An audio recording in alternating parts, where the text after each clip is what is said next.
ഒരു ദിവസം മുഴുവൻ നീണ്ടു നിൽക്കുന്ന ഒരു എനർജിയും വൈറ്റാലിറ്റിയും ഒരു ഊർജ്ജവും പ്രസരിപ്പും നമ്മുടെ എല്ലാവരുടെയും ആഗ്രഹമാണ്. എൻ്റെ ഒരു പ്രൊഫഷണൽ എക്സ്പീരിയൻസിൽ നിന്ന് നിങ്ങൾക്കിത് നേടിയെടുക്കാൻ തീർച്ചയായിട്ടും സാധിക്കുന്ന 5 പ്രധാനപ്പെട്ട കാര്യങ്ങളാണ് ഇപ്പോൾ നമ്മൾ സംസാരിക്കാൻ പോകുന്നത്. ഒന്ന്, ഒരു നോ ഗ്രെയിൻ എയർലി ഡിന്നർ. ഡിന്നറിൽ വരുത്തേണ്ട ഏറ്റവും പ്രധാനപ്പെട്ട മാറ്റം എന്താണെന്ന് ചോദിച്ചാൽ, ഒന്ന്, ഡിന്നറുകളിൽ നിന്ന് ധാന്യങ്ങളെ, അത് ഗോതമ്പായിക്കോട്ടെ, അരി ആയിക്കോട്ടെ, ഓട്സ് ആയിക്കോട്ടെ, മില്ലറ്റ്സ് ആയിക്കോട്ടെ, അതിനെ ഒന്ന് എടുത്ത് മാറ്റുക എന്നുള്ളതാണ്.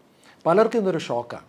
കാരണം പലരും കരുതുന്നത് അപ്പോൾ പിന്നെ രാത്രി വിശക്കില്ലേ, രാത്രി അത് വല്ലാത്ത ഒരു ബുദ്ധിമുട്ടുണ്ടാക്കില്ലേ, എനർജി ഡ്രോപ്പ് ഉണ്ടാക്കില്ലേ എന്നുള്ളതാണ്. അല്ല, പകരം നിങ്ങളുടെ ഡിന്നറിനകത്ത് ഒരു 60-70% നിറഞ്ഞിരിക്കേണ്ടത് പല നിറത്തിലുള്ള പല കളറിലുള്ള വെജിറ്റബിൾസും ലീവ്സുമാണ്. അതൊരു പക്ഷേ ഒരു സൂപ്പിൻ്റെ രൂപത്തിലാവാം, ഒരു ഹോൾസം സൂപ്പിൻ്റെ രൂപത്തിലാവാം, പല രീതിയിലുള്ള സാലഡുകളാവാം, അല്ലെങ്കിൽ അതൊരു സ്മൂത്തി ആവാം പരിചയമുള്ളവർക്ക്, അല്ലെങ്കിൽ ലെഫ്റ്റ് ഓവർ കറികൾ, ഉച്ചയ്ക്ക് ബാക്കിയുള്ള അല്ലെങ്കിൽ നമുക്ക് അപ്പം തയ്യാറാക്കാവുന്ന നമ്മുടെ നാടൻ കറികളാവാം. അതിനോടൊപ്പം നിങ്ങൾക്ക് ഫേവറേറ്റ് ആയിട്ടുള്ള എന്തെങ്കിലും ഒരു വെജോ നോൺ വെജോ side dish full of protein. ഇതൊരു ഐഡിയൽ ബ്രേക്ക്ഫാസ്റ്റാണ്. So it's called a no grain dinner. അത് വളരെ നേരത്തെ ആകാമെങ്കിൽ, അറ്റ്ലീസ്റ്റ് ഉറക്കത്തിന് 2 മണിക്കൂർ മുമ്പ് ആകാമെങ്കിൽ വളരെ നല്ലത്. ഇത് നിങ്ങളുടെ നെക്സ്റ്റ് ഡേയുടെ എനർജി ലെവൽസിൽ സിഗ്നിഫിക്കൻ്റ് ആയിട്ടുള്ള ഡിഫറൻസ് ഉണ്ടാക്കും. എനിക്കും എൻ്റെ പല ക്ലയൻസും ഇത് കമ്മ്യൂണിക്കേറ്റ് ചെയ്തിട്ടുണ്ട്. ഈ പോയിന്റിൽ നിന്ന് കണക്ട് ചെയ്ത് തന്നെ പോകുന്ന രണ്ടാമത്തെ പ്രധാനപ്പെട്ട ഒന്നാണ് ഒരു ക്വാളിറ്റി ആയിട്ടുള്ള ടൈംലി ആയിട്ടുള്ള ഉറക്കം. പലരും ഉറങ്ങാറുണ്ട്, പക്ഷെ പലരും ശ്രദ്ധിക്കാത്തൊരു പ്രധാനപ്പെട്ട കാര്യം ഉറങ്ങുന്ന സമയമാണ്. ഞാൻ കഴിഞ്ഞ കുറേ വർഷങ്ങളായി എൻ്റെ ജീവിതക്രമത്തിൽ വരുത്തിയ ഏറ്റവും വലിയ മാറ്റം എന്താണെന്ന് ചോദിച്ചാൽ, ഞാനൊരു വളരെ വൈകി ഉറങ്ങുന്ന ഒരാളായിരുന്നു, അല്ലെങ്കിൽ അതൊരു അഭിമാനമായിട്ട് കാണുന്ന ഒരാളായിരുന്നു. മാത്രമല്ല, കൂടുതൽ കാര്യങ്ങളും ഒരുപക്ഷെ രാത്രികളിൽ തീർക്കാൻ വേണ്ടി ഒരു എല്ലാവരെ പോലും താല്പര്യം എടുക്കുന്ന ഒരാളായിരുന്നു. അതിൽ ഞാൻ വരുത്തിയ മാറ്റം, ഒരു 9:30-10 ആകുമ്പോൾ തന്നെ എൻ്റെ ശരീരവും എൻ്റെ മനസ്സും ഒരു സ്ലീപ്പ് മോഡിലോട്ട് പോകും. ഫ്ലൈറ്റ് മോഡ്, വൈബ്രേറ്റർ മോഡ് എന്ന് പറയുന്നൊരു സ്ലീപ്പ് മോഡിലോട്ട് പോകും. ആദ്യം ബുദ്ധിമുട്ടായിരുന്നു, പക്ഷേ ഞാൻ ചെയ്ത ഏറ്റവും വലിയ ടെക്നിക്ക്, ഞാൻ പലരോടും ഷെയർ ചെയ്യാറുള്ള ഒരു ശാസ്ത്രീയമായ സമീപനം, ആദ്യം നിങ്ങളുടെ വേക്കപ്പ് ടൈം ഫിക്സ് ചെയ്യുക. പലരും വിചാരിക്കുന്നത് ഇന്ന് വൈകിയാണ് ഉറങ്ങിയത്, അതുകൊണ്ട് കുറച്ച് വൈകി എണീക്കാം. അതൊരു റോങ് സ്ട്രാറ്റജിയാണ്. ആദ്യം നിങ്ങൾ എപ്പോഴാണോ ഉണർന്ന് എണീക്കേണ്ടത് ആ സമയം ഫിക്സ് ചെയ്യുക. ഞാൻ ഫിക്സ് ചെയ്തിട്ടുള്ള സമയം സേ ബൈ 5:30. അങ്ങനെയാണെങ്കിൽ I should go to bed by 10, at least by 10. കുറച്ച് നാളുകൾ കൊണ്ട് എൻ്റെ ശരീരം അഡാപ്റ്റ് ചെയ്തു. ഒരു 9:30-10 മണിയാകുമ്പോൾ തന്നെ എൻ്റെ ശരീരം ഉറക്കത്തിൻ്റെ ലക്ഷണങ്ങൾ സ്വാഭാവികമായിട്ട് കാണിക്കാൻ തുടങ്ങി. മാത്രമല്ല, അതൊരു നല്ലൊരു ക്വാളിറ്റി സ്ലീപ്പിലോട്ട് കൊണ്ട് എത്തിക്കാറും ഉണ്ട് എന്നുള്ളത് ഞാൻ മനസ്സിലാക്കി. ഇത് ലീഡ് ചെയ്യുന്ന അടുത്ത മൂന്നാമത്തെ പ്രധാനപ്പെട്ട കാര്യം, ഒരു കംപ്ലീറ്റ് ആയിട്ടുള്ള വളരെ സാറ്റിസ്ഫൈങ് ആയിട്ടുള്ളൊരു സ്റ്റൂൾ മൂവ്മെൻറ്റാണ്, ഒരു ബവൽ മൂവ്മെൻറ്റാണ്. ഞാൻ പലരും സംസാരിക്കുമ്പോൾ എനിക്ക് അത്ഭുതം തോന്നിയിട്ടുണ്ട്. പലരും ഇതിനെ റെസ്പെക്റ്റ് ചെയ്യാറില്ല. എപ്പോഴെങ്കിലും ഒന്ന് ടോയ്ലറ്റിൽ പോയാലായി, അല്ലെങ്കിൽ ചിലപ്പോൾ 2 ദിവസം കൂടുമ്പോൾ ടോയ്ലറ്റിൽ പോകുന്നതിന് എന്താ പ്രോബ്ലം, എനിക്കത് ബുദ്ധിമുട്ടുണ്ടാക്കുന്നില്ല എന്നുള്ളതാണ്. പക്ഷേ നമ്മുടെ ശരീരം, നമ്മുടെ ബയോളജി അങ്ങനെ അല്ല സൃഷ്ടിച്ചിരിക്കുന്നത്. നമ്മുടെ ശരീരം അക്യുമുലേറ്റ് ചെയ്യുന്ന ടോക്സിൻസുകൾ അല്ലെങ്കിൽ വേസ്റ്റ് പ്രോഡക്ട്സ്, അത് ഭക്ഷണത്തിൽ നിന്നാവാം, ശരീരത്തിൻ്റെ തന്നെ ഉള്ളിൽ നിന്ന് വരുന്നതാവും. It can be an exogenous toxin or waste, or it can be endogenous toxin.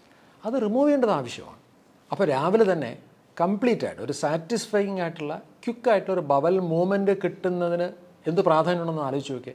മാത്രമല്ല, നമ്മൾ പാസ് ചെയ്യുന്ന സ്റ്റൂളിൻ്റെ കളർ, അതിൻ്റെ ഷേപ്പ്, അതിൻ്റെ സൈസ്, അതിൻ്റെ കൺസിസ്റ്റൻസി, ഒരു ദിവസം എത്ര ഫ്രീക്വൻ്റ് ആയിട്ട് പോകുന്നു, ഇതും വളരെ ഇമ്പോർട്ടൻ്റ് ആണ്. എനിക്ക് പലപ്പോഴും വളരെ രസകരമായിട്ട് തോന്നിയിട്ടുള്ളത്, പല ആൾക്കാരും അവരുടെ സ്റ്റൂളിനെ നോക്കാറ് പോലുമില്ല. പലർക്കും അതിനെക്കുറിച്ച് പറയുന്നത് തന്നെ കുറച്ച് ജുഗുപ്സാവഹമാണ്. But I think everybody should watch their stools. Okay, ഞാൻ പറഞ്ഞത് ഒരു മല പരിശോധന നടത്തണം എന്നല്ല ഞാൻ പറഞ്ഞത്, പക്ഷേ you have to observe your stools. സംശയമുണ്ടെങ്കിൽ നിങ്ങൾക്ക് ഗൂഗിളിൽ ബ്രിസ്റ്റോൾ സ്റ്റൂൾ ചാർട്ട് നോക്കാം. അതിനകത്ത് ഹെൽത്തി ആയിട്ടുള്ള സ്റ്റൂൾ എന്താണെന്ന് ആദ്യം ഒന്ന് മനസ്സിലാക്കുക. ഒരു വ്യക്തിയുടെ ആരോഗ്യത്തിൻ്റെ വളരെ പ്രധാനപ്പെട്ട ഒരു ഇൻഡിക്കേറ്റേഴ്സിൽ ഒന്ന് ഹെൽത്തി ആയിട്ടുള്ള സ്റ്റൂൾ മൂവ്മെൻറ്റാണ്, ഹെൽത്തി ആയിട്ടുള്ള സ്റ്റൂൾസാണ്. അപ്പോൾ നിങ്ങളുടെ stool type may be type 4 അല്ലെങ്കിൽ ടൈപ്പ് 3 ഇതാണെന്നുണ്ടെങ്കിൽ, എല്ലാ ദിവസവും അങ്ങനെ ആവണമെന്ന് നിർബന്ധമില്ല, but majority of the times ഒരു ഹെൽത്തി ആയിട്ടുള്ള കംപ്ലീറ്റ് ആയിട്ടുള്ള സ്റ്റൂൾ മൂവ്മെൻറ്റ് ഭയങ്കര ഡിഫറൻസ് നെക്സ്റ്റ് ഡേയിൽ ഉണ്ടാക്കും. ഇത് ലീഡ് ചെയ്യുന്ന 4ാമത്തെ പോയിൻ്റ്, ഒരു ഡെയിലി സയൻറ്റിഫിക് ആയിട്ടുള്ള എക്സസൈസാണ്. ഇവിടെ പലരും കരുതുന്നത് അത്യാവശ്യം നന്നായിട്ട് വിയർക്കുകയും അല്ലെങ്കിൽ ഒരുപാട് സമയം ചെലവഴിക്കുകയും ചെയ്താൽ എൻ്റെ എക്സസൈസിൻ്റെ പാർട്ട് ഞാൻ വളരെ നന്നായിട്ട് ചെയ്തു എന്ന് കരുതുന്ന ഒത്തിരി ആൾക്കാരുണ്ട്. പക്ഷേ എക്സസൈസിൻ്റെ പുറകിൽ വളരെ ആഴത്തിലുള്ള ഒരു സയൻസ് ഉണ്ട്. നിങ്ങളുടെ എക്സസൈസ് പ്രോഗ്രാമിന് പ്രധാനമായിട്ടും 4 കമ്പോണൻസ് ഉണ്ടോ? അത് സോൺ 2 അതിനകത്ത് ഇൻക്ലൂഡഡ് ആണോ? അതിനകത്ത് VO2 മാക്സ് ഇൻക്ലൂഡഡ് ആണോ? അതിൽ muscle strength, muscle mass build ചെയ്യുന്ന ഭാഗമുണ്ടോ? അതിനകത്ത് സ്റ്റെബിലിറ്റിയും ബാലൻസും ഉണ്ടാക്കുന്ന ഭാഗങ്ങളുണ്ടോ? തുടങ്ങിയിട്ടുള്ള കുറച്ച് ശാസ്ത്രീയതയും കൂടെ ചേർന്നിട്ടുള്ളൊരു എക്സസൈസ് ആണെന്നുണ്ടെങ്കിൽ അത് വളരെ പവർഫുള്ളാണ്. മാത്രമല്ല എക്സസൈസിന് ശരീരത്തിൻ്റെ ഭാരമോ ശരീരത്തിൻ്റെ ഭാരം കുറയ്ക്കാനോ കൂട്ടാനോ ഉള്ള ബെനിഫിറ്റിനേക്കാൾ കൂടുതൽ ഇന്ന് എക്സസൈസ് പ്രൊവൈഡ് ചെയ്യുന്ന ഏറ്റവും പ്രധാനപ്പെട്ട ബെനിഫിറ്റുകൾ നമ്മളുടെ കൊഗ്നിറ്റീവ് ഫങ്ഷൻസിലാണ്. മേ ബി അത് നമ്മളുടെ mood, temperament, memory, behaviour, optimism തുടങ്ങിയിട്ടുള്ള കാര്യങ്ങളിൽ വളരെയധികം കോൺട്രിബ്യൂഷൻ ഉണ്ടാക്കി തരുന്ന ഒന്നാണ് നിങ്ങൾ രാവിലെ ചെയ്യേണ്ട ആ സയൻറ്റിഫിക് ആയിട്ടുള്ള എക്സസൈസ് റൂട്ടീൻ.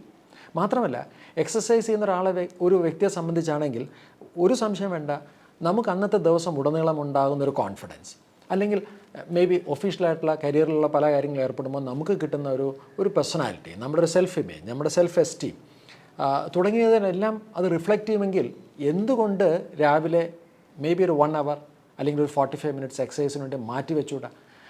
ഞാൻ ഈ വിഷയത്തിൽ എൻ്റെ പല ക്ലയൻസിനോടും പറയുന്നൊരു പ്രധാനപ്പെട്ട കാര്യം, why don't you treat exercise as A part of your personal hygiene? നിങ്ങൾ രാവിലെ എണീറ്റാൽ വാഷ്റൂം ഉപയോഗിക്കാറുണ്ട്, പല്ല് തേക്കാറുണ്ട്, കുളിക്കാറുണ്ട്, ഡ്രസ്സ് ചെയ്യാറുണ്ട്, അല്ലെ, വേണ്ട രീതിയിൽ വസ്ത്രധാരണം നടത്താറുണ്ട്. അതുപോലെ തന്നെയാണ് എക്സസൈസും.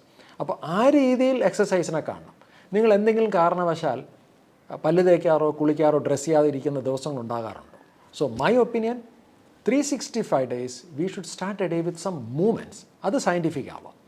അവിടെ നിന്ന് പോകുന്നത് 5ാമത്തെ പോയിന്റിലോട്ടാണ്. ഒരു പ്രോട്ടീൻ സെൻട്രിക് ആയിട്ടുള്ളൊരു ബ്രേക്ക്ഫാസ്റ്റാണ്. ഒരു സ്റ്റാൻഡേർഡ് ആയിട്ടുള്ള നമ്മളുടെ ഒരു മീൽ പ്രോഗ്രാം ബ്രേക്ക്ഫാസ്റ്റ് നോക്കിക്കഴിഞ്ഞാൽ it is loaded with refined carbohydrate. വെളുത്ത ദോശ, വെളുത്ത ഇഡ്ഡലി, വെളുത്ത പുട്ട്, വെളുത്ത ഇടിയപ്പം, അല്ലെങ്കിൽ ചപ്പാത്തികൾ, ഉപ്പുമാവ്, ഇതൊക്കെ തന്നെയാണ്. എനിക്ക് പുട്ടിനോടും ദോശയോടൊന്നും വിരോധമൊന്നുമില്ല. പക്ഷേ ഒരു ദിവസം തുടങ്ങുന്ന തന്നെ ലോഡഡ് വിത്ത് കാർബോഹൈഡ്രേറ്റ് ആയിട്ടുള്ളൊരു മീലാണ്. ആരോ പണ്ട് പറഞ്ഞിട്ടുണ്ട്, eat A breakfast like A king. അതുകൊണ്ട് തന്നെ ഈ പറയുന്ന അൺറിഫൈൻഡ് ആയിട്ടുള്ള കാർബോഹൈഡ്രേറ്റ്, റിഫൈൻഡ് ആയിട്ടുള്ള സ്റ്റാർച്ചി ആയിട്ടുള്ള കാർബോഹൈഡ്രേറ്റുകൾ കൊണ്ടുള്ള ബ്രേക്ക്ഫാസ്റ്റ് ആണ് പലരും തുടങ്ങുന്നത്. ഇതെല്ലാം കൂടെ കഴിച്ചുകൊണ്ട് എങ്ങോട്ടാണ് പോകുന്നത്? പല ആൾക്കാരുടെയും ഒരു ദിവസത്തെ ജീവിതം നോക്കിക്കഴിഞ്ഞാൽ അവരുടെ ഫിസിക്കൽ ആക്ടിവിറ്റി വളരെ ലിമിറ്റഡാണ്. ഇനി അഥവാ ഫിസിക്കൽ ആക്ടിവിറ്റി ചെയ്യുന്നുണ്ടെങ്കിൽ പോലും ഇത്രമാത്രം കാലറിയുടെ ആവശ്യം നമുക്കില്ല. സോ നിങ്ങളുടെ ബ്രേക്ക്ഫാസ്റ്റ് വളരെ ലോ കാലറി ആയിരിക്കേണ്ടത് വളരെ ആവശ്യമാണ്. പക്ഷേ അതോടൊപ്പം ശ്രദ്ധിക്കേണ്ട കാര്യം, it should B loaded with lot of good quality protein. അപ്പോൾ അതെങ്ങനെയാണ്? ഒരുപക്ഷെ പൂർണ്ണമായിട്ടും ഇത്തരത്തിലുള്ള നമ്മുടെ ടിപ്പിക്കൽ കേരള ബ്രേക്ക്ഫാസ്റ്റ് ഒഴിവാക്കണം എന്ന് ഞാൻ പറയുന്നില്ല. പക്ഷേ ഉപയോഗിക്കുന്നുണ്ടെങ്കിൽ കുറച്ച് ഹോൾ ഗ്രെയിൻസ്, അതായത് തവിട് കളയാത്ത ധാന്യങ്ങൾ എന്നുള്ള എന്തെങ്കിലും ഉപയോഗിക്കാം. ബട്ട് എന്നെ സംബന്ധിച്ച് പല ബ്രേക്ക്ഫാസ്റ്റും പൂർണ്ണമായിട്ടും പ്രോട്ടീൻ സെൻട്രിക്കാണ്, വളരെ ലോ കാലറിയാണ്. ചിലപ്പോൾ ഒരുപക്ഷെ ഞാൻ കഴിക്കുന്നത് ഹാർമണിയിൽ നമ്മൾ പറയാറുള്ളൊരു എഗ് പിസ ആയിരിക്കാം, അല്ലെങ്കിൽ നല്ലൊരു സ്മൂത്തി ആയിരിക്കാം, അല്ലെങ്കിൽ തവിടുകൾ ഒട്ടും കളയാതെ ഉണ്ടാക്കുന്ന ഒരു ഹോൾ ഗ്രെയിനിൻ്റെ ദോശയോ അതുപോലത്തെ എന്തെങ്കിലും ആയിരിക്കാം. So it should be protein centric. അപ്പോൾ അങ്ങനെ നോക്കിയാൽ ഈ 5 കാര്യങ്ങൾ, അതായത് ഒരു no grain early dinner, quality timely sleep, 3 ഒരു കംപ്ലീറ്റ് ആയിട്ടുള്ള സാറ്റിസ്ഫൈങ് ആയിട്ടുള്ള bowel movements, 4 regular scientific exercise, 5 ഒരു പ്രോട്ടീൻ സെൻട്രിക് ബ്രേക്ക്ഫാസ്റ്റ്. ഈ 5 കാര്യങ്ങളിൽ നിങ്ങൾക്ക് മാറ്റങ്ങൾ വരുത്താൻ സാധിക്കുമെങ്കിൽ എൻ്റെ പേഴ്സണൽ എക്സ്പീരിയൻസ്, എൻ്റെ ക്ലയൻറ്റിൻ്റെ experience, throughout the day നിങ്ങൾക്ക് വളരെ നല്ല എനർജിയും അതിനേക്കാൾ നല്ലൊരു ഒപ്റ്റിമിസവും ഒരു റേഡിയൻ്റ് ആയിട്ടുള്ള ലൈഫും അതുകൊണ്ട് തന്നെ ഒരു പ്രൊഡക്റ്റീവായിട്ടൊരു ലൈഫും ഡെയിലി ബേസിസിൽ ഉണ്ടാക്കിയെടുക്കാൻ കഴിയുന്നതേ ഉള്ളൂ.